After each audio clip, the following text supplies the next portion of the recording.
हाय लोगोफोर नोंथांमोनखौ आरोबाव आंनि बे गुबुन मोनसे गोदान भिडिअहाय बरायहरनाय थाबाय दे। स' नोंथांमोननिसिम आसा खालामो भिडिअखौ जागायनायनिफ्राय जोबजासिम नायलांगोन होननानै। एक्चुअली नोंथांमोनाथ' भिडिअनि टाइटेल एबा थाम्बनेलाव नायनानै मोनथिखाबाय जानांगौ दिनै आं मा भिडिअनि सायाव आपडेटखौ नोंथांमोननिसिम शेयार खालामनो होनना फैदों। ओमफ्राय लोगोफोर जायफोरा भिडिअखौ नायनो इन्टारेस्टेड अब्ला नायलांबाय थाबानो जाबाय दे लोगोफोर, जाहाथे नोंथांमोना भिडिअखौ नायनानै बुजियो दे लोगोफोर।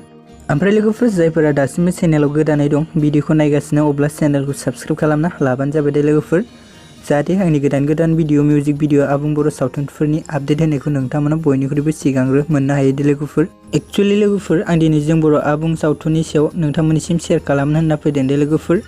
एक्चुअली लोगोफोर एमबी फिल्म प्रोडक्शन इउट्यूब चेनेला जों बर' आबुं सावथुननि पार्ट 6 खौबो रिलिज खालामना होबाय दे लोगोफोर। स' लोगोफोर जाय बिथांमोना दासिमबो जुदि नायाखै अब्ला आंनि यूट्यूब चेनेलनि गेजेरजोंबो नोंथांमोना भिडिअनि डिस्क्रिप्शनाव थांनानै नायहैबानो जाबाय दे लोगोफोर। ओमफ्राय लोगोफोर जोंहा बेबायदिनो माखासे फैनो गोनां पार्टफोरखौबो नायबावनो थाखाय नोंथांमोना एमबी फिल्म प्रोडक्शन इउट्यूब चेनेलाव थांनानै चेनेलखौ सापर्ट खालामना लाहैबानो जाबाय दे लोगोफोर।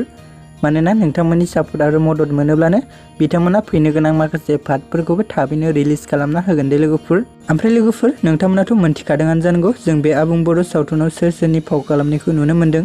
एक्चुअली लोगोफोर जों बेयाव गुबैयै फाव खालामनायखौ नुनो मोन्दों रिंखि, मिथुनराम आरो मोगथां दे लोगोफोर। स' लोगोफोर बिदिब्ला दिनैनि आपडेटआ बेखिनियानोमोन दे लोगोफोर। स' नोंथांमोन भिडिअखौ जुदि नायनानै मोजां मोनदों अब्ला चेनेलखौ साबस्क्राइब, भिडिअखौ लाइक आरो कमेन्टखौ खालामनो दाबाव दे लोगोफोर। ओमफ्राय लोगोफोर बिदिब्ला जों माखासे नेक्स्ट पार्टखौ नायनो नेना थासैलाय दे लोगोफोर।